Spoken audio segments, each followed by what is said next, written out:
Salmo 40, verso 8.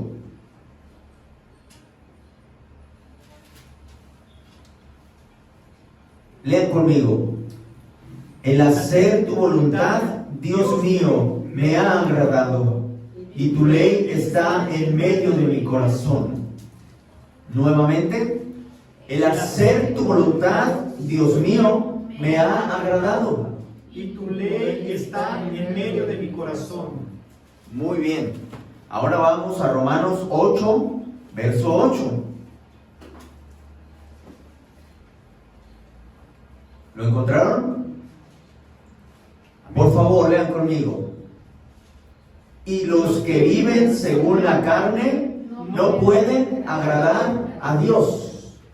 Aquí encontramos un contraste, hermanos, entre el que quiere y agrada a Dios y entre el que no puede agradar a Dios.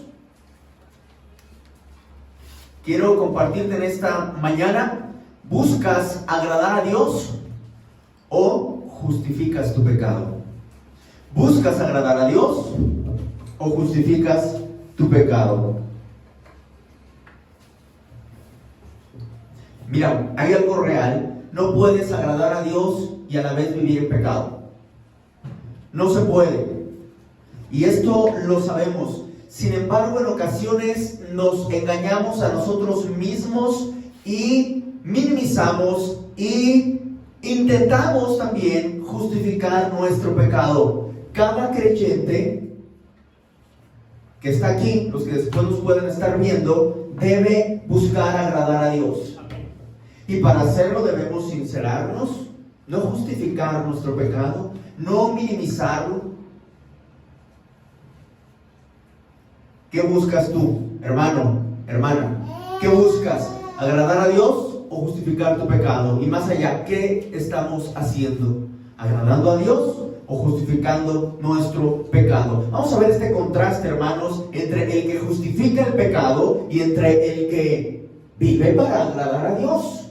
En primer lugar, vamos a ver cómo actúa el que justifica su pecado. Romanos 8:8 dice que vive según la carne, según sus deseos. Y ustedes conocen Proverbios 14:12. Hay camino que al hombre le parece derecho, pero su fin es camino de muerte.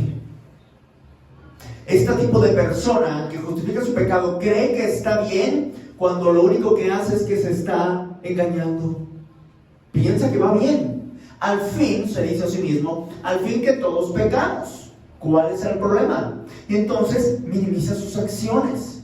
Cree que orando en la noche queda listo. Al fin y al cabo, Jesús ya pagó por mis pecados, ya está. Al día siguiente, a darle nuevamente. Asunto resuelto. No podemos minimizar el pecado. Mira lo que dice Proverbios 28:13, hermano. Proverbios 28:13. Anoten ustedes las citas, hermanos, y yo se los leo.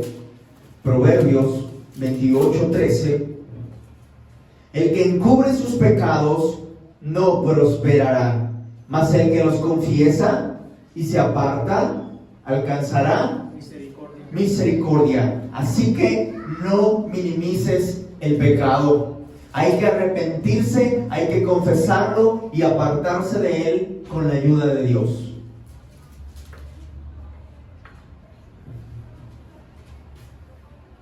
Además de que minimiza su pecado, dice también, si no hay un versículo en la Biblia que prohíba tal cosa, lo hago.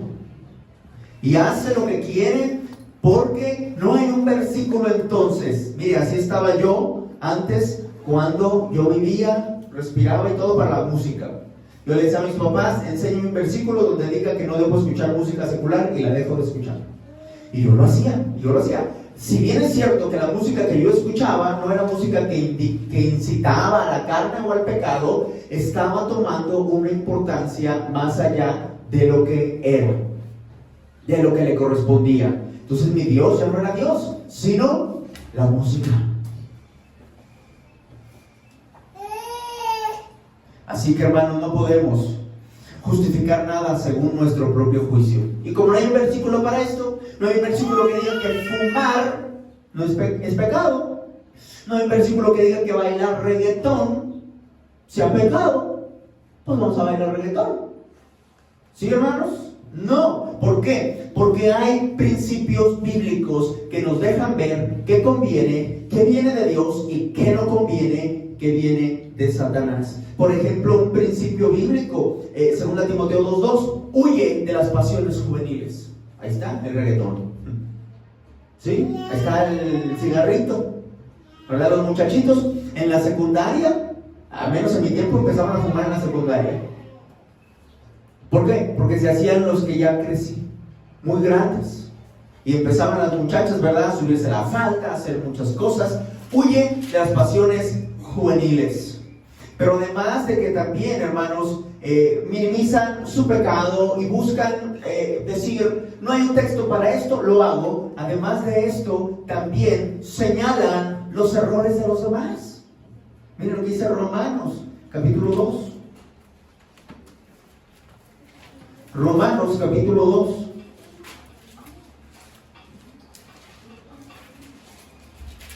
Cuando estén ahí, por favor, un fuerte amén. Amén. Vamos a leer el verso 1. ¿Qué dice, hermanos? Por lo cual eres inexcusable, oh hombre, quien quiera que seas, tú que juzgas, pues en lo que juzgas a otro, ¿qué dice? Te condenas a ti mismo. Te condenas a ti mismo. Porque tú que juzgas, ¿qué cosa dice al final? Haces lo mismo. ¿A qué se refiere? Al pecado. Así que vamos a señalar los errores de otro. De alguna manera, esto lo hace aquel que busca justificar su pecado. De alguna manera lo hace para que su conciencia se calme. Para calmar su conciencia. Al ver que otro está, según él, peor, dice, bueno, yo estoy un poquito mejor. Aquel de plano, mire, no se congrega. O se congrega menos que yo. Aquella se viste bien indecorosa. Aquel, pues como que anda batallando con la bebida. El otro se le va la mirada para todos lados cuando ve a las muchachas. El otro buscando nada más dinero, ni viene a la iglesia porque quiere más y más y más dinero. Y entonces, hermanos, se empieza a señalar, aquella hermana, no, y esta, aquí no, la otra es bien chismosa, la otra es bien envidiosa. Y se la pasa, hermano, mire, señalando. ¿Para qué? Para decir, yo estoy un poquito mejor. Ahí la llevamos. Hermanos, no podemos olvidarnos que la comparación no es con mi hermano, es con el Señor Jesucristo. Amén. Que es santo, santo, santo y perfecto. Ahí es, cuando nos damos cuenta de esto, ahí es donde no tenemos más que hacer que doblar la rodilla y decirle, Señor, perdóname, Señor, límpiame, Señor, purifícame, Señor, soy barro en tus manos, haz conmigo lo que tú desees. La pregunta no es, ¿cómo te ves a ti mismo? La pregunta es, ¿qué piensa Dios de ti? Medita un poquito en eso, hermano. Tú puedes decir, es que quién está peor. No estamos diciendo de quién está peor, porque puede estar peor Osama Bin Laden o Hitler. No, en el juicio de Dios, hermano, hay una ley que es perfecta y que el único que la cumplió se llama Jesucristo. Y tú no vas a ser juzgado por los pecados de tu papá, de tu mamá, de tu esposo, de tu esposa, de tus hijos, sino por tus propias acciones. Y si tú me dedicas un poquito, ¿cómo me ve Dios a mí? ¿Le estoy agradando? ¿O vivo en pecado y lo estoy justificando? Medítalo, hermano, por favor. Si buscas agradar a Dios, justificar tu pecado no es el camino. Esto, mi hermano, grábatelo. Si busco agradar a Dios, justificar el pecado no es el camino. Mira, yo puedo justificar, que se rompió un vaso, que se cayó, que no sé qué. Tú, porque no pusiste atención. Y siempre andamos, ¿verdad?, responsabilizando a otros de los errores. Es que no me dijiste, ya se me hizo tarde para el trabajo, pues no me despertaste, ¿verdad? ¿Hay quienes? De todo lo que sucede, responsabilizan a otro. Hermano, no justifiques, no eches la culpa, la responsabilidad a otros. Nosotros mismos. Y de esa manera, cuando hagamos un autoexamen, ¿cómo estoy yo? ¿Cómo me ve Dios? Vamos a estar más cerca de poder agradar a Dios. Así que así actúa, hermanos. Así actúa el que justifica su pecado. Minimiza su pecado. Descontextualiza o dice, lo hago porque no hay un texto de la Biblia. Y señala a otros para calmar su conciencia. Dentro de muchas otras cosas que hace, ¿verdad? Pero vamos a ver en segundo lugar cómo actúa entonces el que quiere, el que vive para agradar a Dios. Ya vimos, número 1, ¿verdad? Fue cómo actúa el que justifica su pecado. Ya vimos tres cosas. Y número 2, cómo vive, cómo actúa el que quiere agradar a Dios o el que agrada a Dios. Salmo 48, lo leímos, ¿verdad? Vamos nuevamente a leerlo, hermanos, por favor.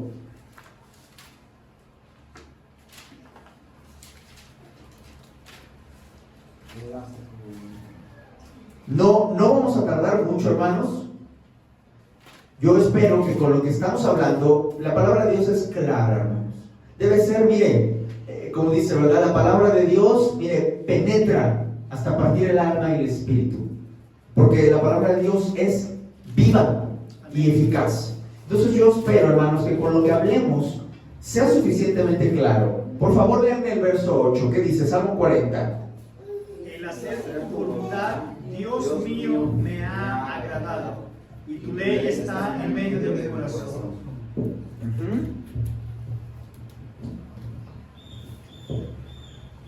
El que quiere agradar a Dios, hermano, busca la voluntad de Dios y la cumple. ¿Sí? El hacer, mira cómo dice este texto, el hacer tu voluntad. Para hacer la voluntad, primero hay que buscar la voluntad de Dios, hermano. Así que el que vive para agradar a Dios, en primer lugar, ¿qué hace? Busca y cumple la voluntad de Dios. La voluntad de Dios está en su palabra. Miren cómo dice el texto. Al final, ¿y tu ley? ¿Qué dice? Está en medio de mi corazón. ¿Ya lo notó? La relación que tiene la palabra de Dios, aquí se expresa como tu ley, es la palabra de Dios. Tu ley, ¿cómo se relaciona con hacer tu voluntad? ¿Se da cuenta, hermano? Está relacionado querer, buscar y hacer la voluntad con la palabra de Dios. Si no buscas la voluntad de Dios en la Escritura, realmente no estás buscando la voluntad de Dios. Así de sencillo. ¿Dónde estás buscando la voluntad de Dios? ¿En tus pensamientos? ¿En los pensamientos de otra persona? Hay quienes dicen, el pastor dijo, en la iglesia se hace esto. Y además otros dicen, un pastor escuché que dijo, en tal iglesia hacen esto y aquello. Allá hay pastoras, hay apóstoles y profetas, allá se danza. Hermano, la voluntad de Dios no está ni en las personas ni en las organizaciones. La voluntad de Dios está en su palabra. Así que no importa quién dijo qué cosa, y si son mayoría, no importa. Lo único que importa es lo que Dios dice, y está en su palabra. Así que si está en su palabra, hermano, hermana, no te dé flojera, lee la palabra, porque la voluntad de Dios no la vas a encontrar en ninguna otra parte. Una cosa es conocer, ¿verdad? Vas a conocer la voluntad de Dios por medio de su palabra, pero una cosa es que tú la conozcas y otra que la cumplas. A veces conocemos la voluntad de Dios. Yo sé lo que tengo que hacer, pero me cuesta hacerlo. Está difícil. Pero el que vive para agradar a Dios, cumple su voluntad. Dice Romanos 12:2 que la voluntad de Dios es agradable y perfecta. A veces decimos, ay, pues la voluntad de Dios como que no es tan agradable y perfecta. ¿Sabe por qué pasa eso? Sobre todo al principio. Porque no estamos acostumbrados a someter nuestra voluntad a la voluntad de Dios. Porque tenemos otros deseos, otra voluntad, otros sueños, otros planes. Y entonces se contrapone la voluntad de Dios con la nuestra. Y por eso nos cuesta trabajo. Ay, no es tan agradable hacer la voluntad de Dios. No, porque no nos hemos sometido a su voluntad. No estamos acostumbrados a negarnos a nosotros mismos. Sin embargo, aquella persona que quiere agradar a Jesús será capaz de negarse a sí mismo y someter su voluntad a la del Señor a fin de agradarle. Entonces, testifica a otros de Cristo. Entonces, tus obras comienzan a dar luz al impío. Entonces, tu prioridad comienza a ser la obra de Dios y no tus planes y tus sueños. Y en todo cambia porque quieres hacer la voluntad de Dios. Pero en segundo lugar, también vive por fe. Además de que busca y cumple la voluntad de Dios, también vive por fe. Hebreos 11:6. Sin fe es imposible, ¿qué cosa? Agradar a Dios. Así que si quieres agradar a Dios, tienes que vivir por fe. Mas el justo por la fe vivirá. Si no vives por fe, no puedes agradar a Dios. Confía en el Señor. Abandónate en Él. Descansa en Él. Que tu fe llegue al punto de confiar en Jesús hasta la muerte. No está fácil.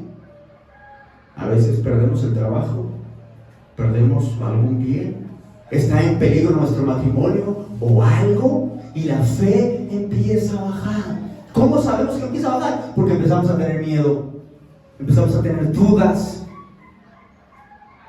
Pero tu fe no debe llegar hasta un trabajo, hasta la economía, hasta la salud. Tu fe debe llegar hasta la muerte.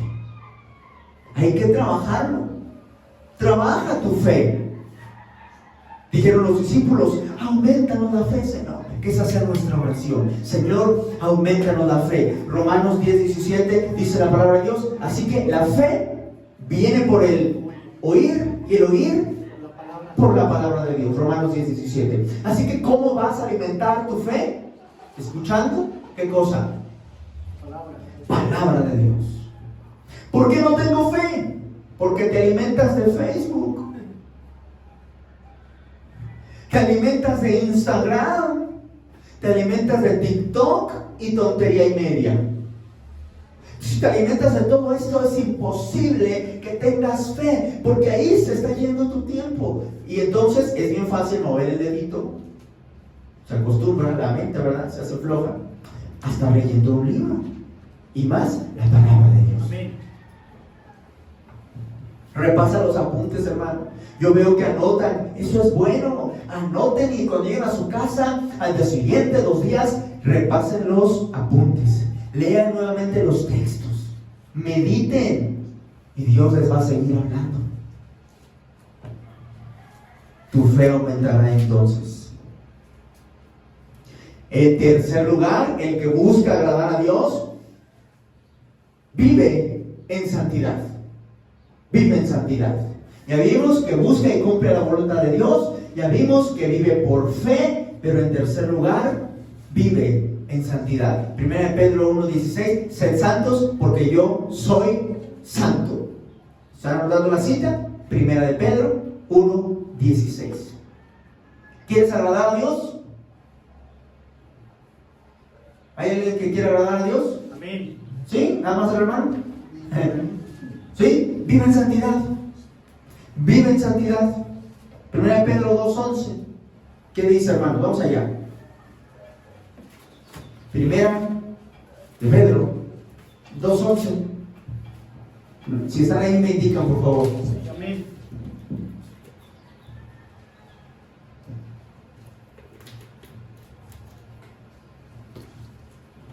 ¿Qué dice? Amados, yo os ruego como a extranjeros y peregrinos y peregrinos. ¿Qué cosa? que os abstengáis de los deseos carnales que batallan contra el alma. Ahí está. Que os abstengáis de los deseos carnales que batallan contra el alma. Mira, abstente, porque le das poquito de cuerda a la carne y mira, ¡pum!, al rato eso te envuelve.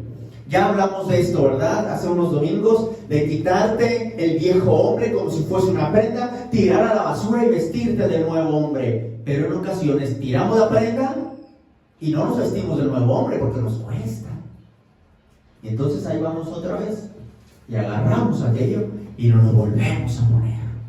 Hay que tener cuidado porque muchos vuelven atrás porque no se están vistiendo del Señor. Los deseos de la carne son como un cerillito, como un fuego pequeñito que usted lo puede aventar y sin darse cuenta puede quemar todo un bosque que tardó años en hacerse.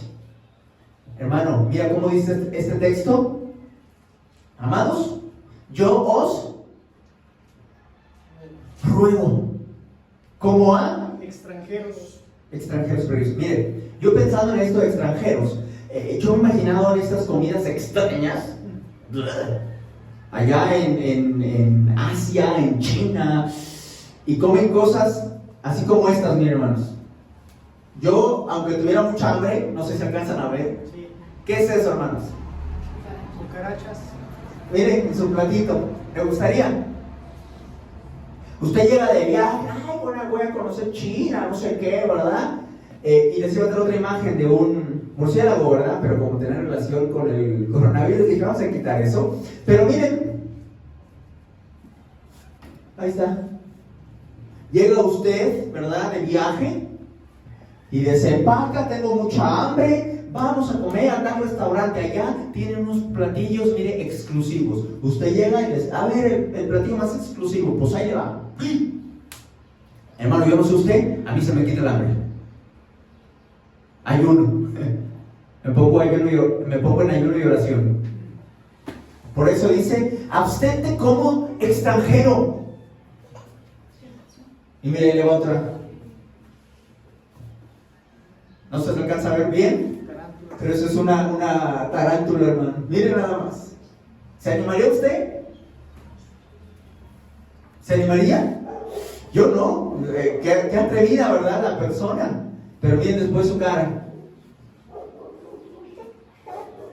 Mire, así debería de ser el pecado para nosotros. Como extranjeros, que ya son uno dice, ¿eso qué? Eso está horrible. ¿Sí se fijaron? Así deberíamos de ver el pecado. Así, hermanos. De esa misma manera. Algunos textos, hermanos, que voy a compartir para que nosotros veamos la necesidad de vivir en santidad. Salmo 93:5. Tus testimonios son muy fuertes. La santidad conviene a tu casa. Se lo repito. Salmo 93:5. Salmo 93:5. Tus testimonios son muy fuertes. La santidad conviene a tu casa. No permita, hermano o hermana, que ninguno de ni su esposa, ni usted mismo, ni sus hijos, ni nadie que viva en su casa traiga cosas que contaminen a su hogar. La santidad conviene a tu casa. Segunda Corintios 7:1. Dice la palabra de Dios que el temor de Dios perfecciona la santidad. Cuando no hay temor de Dios, hacemos lo que queremos. Segunda los Corintios 7:1. ¿Sí? Cuando no hay temor de Dios, hacemos lo que queremos. Otro texto, Hebreos 12:10. Este texto, hermanos, dice que nuestros padres nos disciplinaban, ¿verdad? Este pasaje, según ellos creían. Pero Dios nos disciplina para que participemos de su santidad. Así que, hermanos, cuando Dios te disciplina, es para que vivamos en santidad. Mire, vamos a leerlo, por favor. Vamos a leer este último texto. Hebreos 12:10. ¿Están allí? Amén. Por favor, ¿qué dice, hermanos? Y aquellos ciertamente por pocos días nos disciplinaban, como a ellos les parecía, pero para lo que nos es provechoso. ¿Para qué cosa? Para que participemos de su santidad. Sí. ¿Por qué? Porque cuando andamos en pecado hay que disciplinarnos para que practiquemos y participemos de la santidad. Es como nosotros cuando desobedecíamos nos castigaban. ¿Para qué? Para que fuéramos obedientes. Lo mismo. Hay quienes dicen, el Señor no disciplina. Pues sí disciplina, hermanos. Sí disciplina, pero no es para destruirte, es para tu bien. Es para que participes de la santidad de Dios. Dios no quiere hijos rebeldes, hermano. ¿A usted le gustan los hijos rebeldes? Yo creo que a nadie. A Dios tampoco. Y vamos a concluir, hermanos. Vamos a concluir. Y concluyo diciéndote esto. Mucha gente, mira, pon mucha atención. Mucha gente no agrada a Dios. ¿Sabes por qué? No porque no quieran, sino porque no quieren batallar. Esa es la razón de por qué no quieren agradar. Porque cuesta vivir en santidad. Cuesta vivir por fe. Cuesta buscar la voluntad de Dios, estar leyendo y cumplirla, someter nuestra voluntad. Cuesta. Así que muchos no viven agradando a Dios, no porque no quieran, sino porque no quieren batallar. Ya batallan mucho en la casa, ya batallan con el trabajo, ya batallan en la escuela, para todavía estar involucrándome en la iglesia y día con día con el Señor y batallar. No, ya. ¿Verdad, hermanos? ¿Para qué meto el hombro y las manos en la iglesia? ¿Para qué me santifico día con día? Ya tengo mucho allá afuera.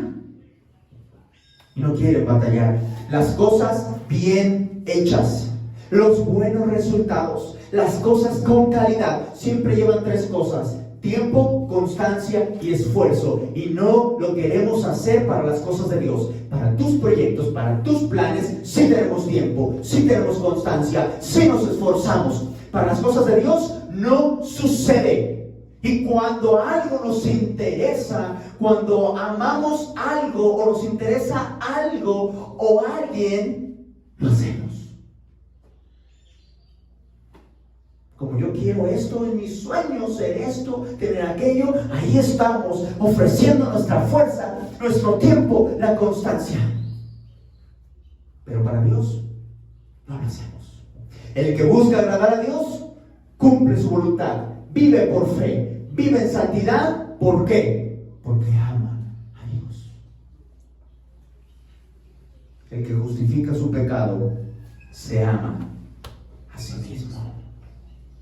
Y por eso actúa como lo hemos visto. Termino y te hago esta pregunta: ¿buscas agradar a Dios o justificas tu pecado? La respuesta, ¿sabes cómo va a ser? La respuesta va a depender de a quién amas. ¿A quién amas? Según a quién ames, a Dios o a ti mismo. Según a quién ames, será tu respuesta. Mira, si yo te pregunto, ¿quieres agradar a Dios? Amén. Hermano, ¿quieres justificar su pecado? No. ¿Cómo? No. Bueno, pero la respuesta es la respuesta cristiana. Pero la respuesta verdadera va a depender de a quién amas más. ¿A quién amas? ¿A ti mismo o a Dios? El Señor te bendiga.